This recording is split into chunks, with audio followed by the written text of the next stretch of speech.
Good morning, everyone. My name's Russell Todhunter. I'm CEO of Atech Support. We're an IT services and support company.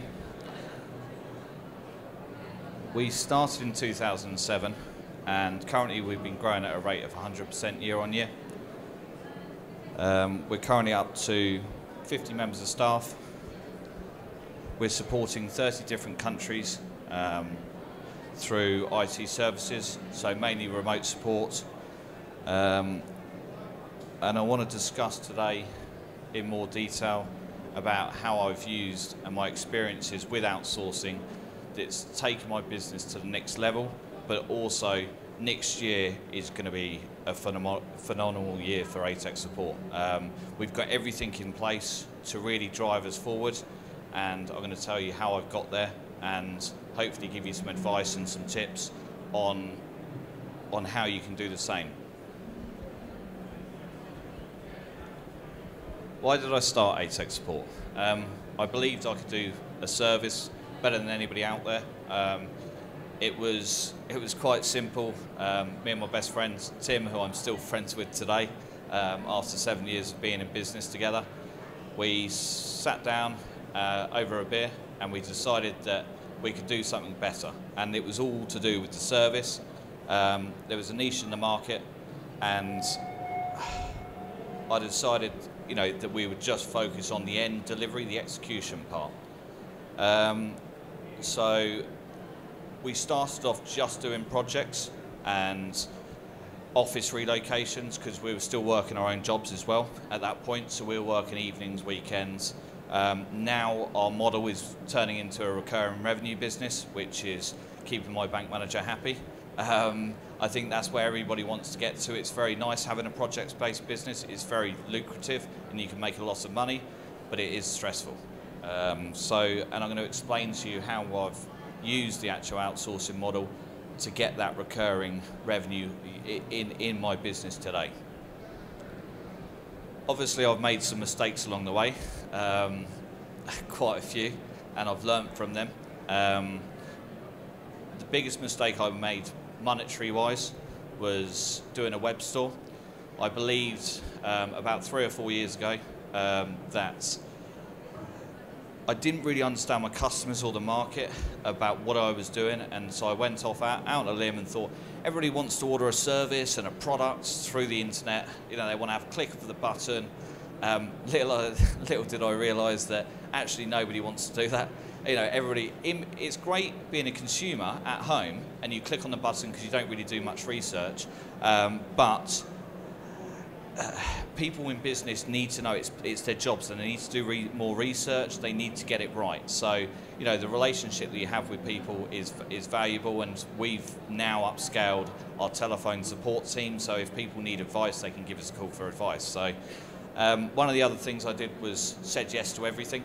So my clients would come to me and I would just say yes. Yes, we can do that, yes, we can deliver, and which was great.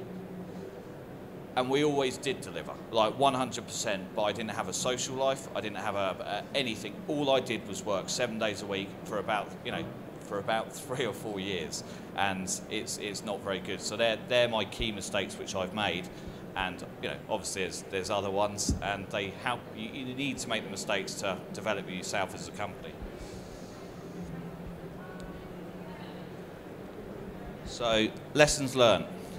Scale, process, and simplicity. If you want to grow as a business, first off you have to get something that's simple, that you can repeat and repeat and repeat. Otherwise, it's too complicated. Everybody's got one idea and everybody's got another idea, and you're trying to change it. It needs to be something that somebody can follow. You need to define early on what makes you great, not average. And there's certain things in the, I've got 12,000 competitors inside London in my business. 12,000 12,000 companies. That's a lot of competition. And guess what? Everybody's saying they're doing the same thing. They all do 24/7 support. And so I have to have some key differentiators, which I've managed to figure out, and I'll explain to you how I've done that. Employ staff before you need them, like golden rule. I've been very, very privileged in my career to work with some exceptionally talented individuals, and they've all given me advice along the way, and I've all taken that. Yeah, and one of the first things when I first started the company is that was one of the bits of advice. Even if you're fortunate to have a CFO now, you know, and you're growing the business where if you're just battling with your bank manager, or if you've got a plan and you think it's going to work and you think it's going to deliver, you need to get the staff before you start to grow, because otherwise it's really going to cause you pain and a lot of stress, and you're going to lose your reputation. So after all this, I sat down and reviewed my business, and I finally figured out that sales and marketing is pretty straightforward. You know, it's the execution part, it's the delivery. In your business, to actually grow and carry on growing, you need to get the execution right. I've just taken on a new service desk manager for the role. I've done 40 plus interviews for one role because I needed this guy to be absolutely 100% perfect. He needs to fit into my business model. I've found him from Ireland, so he's coming in and he started on the 5th of January for this new role. But don't give up. You know, when you know what you want, just keep going, because otherwise you're never going to get to that part. So what have I built? I've built a fluid business now. A traditional IT model is that we will come on, and we used to do this. I used to come in and I used to say 3 to 4 years, 5-year contract. Great. I've got people tied up to a contract for 4 or 5 years. I know where my revenue's coming from. But if you're confident and you're great at service, why would you need to tie people into contracts? So why can't I sell my services on a month-by-month basis? If you don't like it, leave. You know, if you don't like what we're doing in the service, that's how confident we've got to with the level of service which we're delivering now, that I don't have to tie people, and I can give people the choices. I can give people the choices to expand, to grow, and there's not many companies in the UK that are actually doing that today. So what have I outsourced? So obviously, you know, I'm building this great company.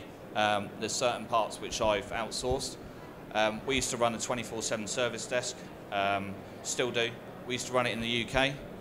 I quickly realised that any decent engineers in this country do not want to work nights. They just don't want to do it. You know, whichever way you look at it, if they're good, they aren't going to be working the night. So I've had to go abroad, and I've had to really research. I've started looking at Asia. I've started looking at Eastern Europe, and I ended up out in America and Canada. America was my choice because they are service obsessed. Absolutely, it's taken me a long time to get it right. I also needed burst capacity. I can't predict how many issues we are going to get a day. You just can't. How can you do it? How can you know that McAfee is going to have a fault and it's going to affect all your users? You just don't plan for that. So I needed somebody that I could partner with, that I can have that burst capacity, so I can set the best SLAs in the country. You know, if we're talking about making a difference, you've got to make a difference. You've got to back it up, and you've got to deliver. So I needed that as well. We're just about to launch next year a new mobile device platform. I've looked at 2 main competitors. There's loads of people out there. There's 2 main competitors. There's IBM and there's AirWatch. So how do I find a company like IBM wanting to work with me? You know, we only turn over about £4 or £5 million at the moment. We should double that next year with the growth and the progression we're doing. I chose IBM because they wanted to work with us. They wanted to give my customers, they had the same vision as what AirWatch didn't, who is owned by VMware. You know, they're a massive company. Why do they care about me? Why do they care about my customers? And it was IBM actually took on my goal. We had meetings, and I've actually managed to scale that down so everything plugs into our platform and works with them. It's taken a long time, but it's something that another company in the UK can't offer to smaller companies. They just can't do it. So another one, outsourcing, has given me the advantage over my competitors. So I'm going to give you some, I call them nuggets because I couldn't think of anything else to call them. How to choose your partners. Choosing the right partners, attention to detail is everything. How long would you take to employ somebody? How many hours would it take you to employ somebody? 10, 15, 20 hours to get it right. Then it's on the onboarding process. So let's say for your company, you're going to onboard 50 new members of staff. How long do you have to spend to get the relationship right? You know, you're not talking about once you get this bit, the freedom you will get because somebody else is taking care of your business for you. I'm not talking about all of it. I'm talking about the but you've got to put the time, you've got to have a plan, and you've got to execute. You know, 100%. Good, not great. So we were good at services. Anything we were bad at, I got rid of. Anything we were good at, I wasn't happy with. And I've used outsourcing to make us great. So I can build a company that's good, and I can do that without having. It's not even monetary. It's that I can't get to where I need to be and offer my clients something different without looking out there. You know, without going to see what other markets do in other countries. You know, in my industry, America's about 4 years in front of us as a country. You know, I spend a lot of time looking, reviewing, and sourcing different companies and different ideas from there because, hey, I don't know everything. So, you know, white label is my golden rule. I will not partner with people that go direct to clients. I will only partner with channel providers. So, and there will be there, which whatever you think is that you're looking to outsource, it will be out there somewhere in the world. Somebody will be doing it for a channel only partner. And then you need to select those down. So you need to draw up a list of those. I do not want anybody, I don't mind having partners, but I'm not having them as part of my company. If they're going to the end users, I'm not interested. So white label only. Head up, neck down. Do not outsource what makes your business great. You know, the brains of the operation, never ever outsource. You can get rid of the arms, you can get rid of the legs, but you cannot get rid of the head. Just don't do it, because that's what makes your company great, that makes you succeed, and that's going to make you successful. So, but, you know, anybody can walk down the road, get rid of the legs, you know, but make sure that you keep the head.